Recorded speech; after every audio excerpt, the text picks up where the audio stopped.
When a child has autism in Australia, we take care of them. But the girl you're about to meet, her family refused to accept the condition, believing she was possessed and needed exorcisms. Her mum fled Indonesia and sought safety here with her daughter, where they've spent a decade building a new life. Until now, our lucky country wants to kick them out.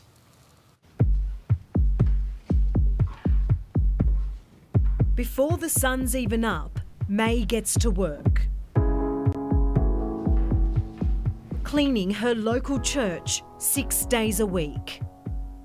It's just one of 3 jobs the single mother juggles to give her disabled daughter Emmeline the better life she's fought so hard for in Australia. Now more than ever, May's desperate for the government to answer her prayers and stop her and her daughter being sent back to Indonesia. She's not beating down doors, she's just gentle, kind, tough. She's a part of the furniture around here and everyone loves May. That love was clear to see at this special meeting inside Randwick's Town Hall in Sydney's East. It would be inhuman to send them back. Damien met May and Emmeline more than a decade ago when they first arrived in the country. He'll never forget learning about the third world life they left behind.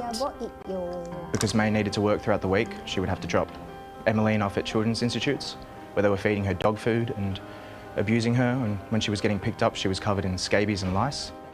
From friends She had one suitcase and came with a daughter. To parishioners. A beautiful child who needs care, and if we can provide it in our wealthy society, I think we should be able to. May herself would be the very last person to thump the fist with a sense of entitlement. Even Emmeline's carer. She's a fighter. If they have to go back to Indonesia, what will that mean? It's a nightmare for both of them. There are many people who want them to call Australia home forever. The more support May and Emmeline get, the better their chances of staying in the country are.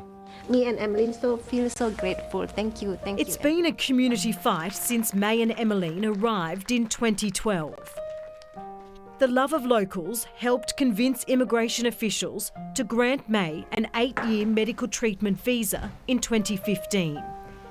Due to expire next month, May says she's terrified of going back to her island of Sumatra because her family never accepted Emmeline's autism. Emmeline is a blessing. It's a beautiful blessing. The first day already I can feel accepting now. People give opportunity. Yeah. For people to accept your daughter, what does that mean to you? I feel like a human being. If I live in my hometown, I'm like rubbish here. While May's never had any access to Medicare or Centrelink, she says having support through the NDIS has seen her now 18-year-old girl thrive. Emmeline's very happy and improved.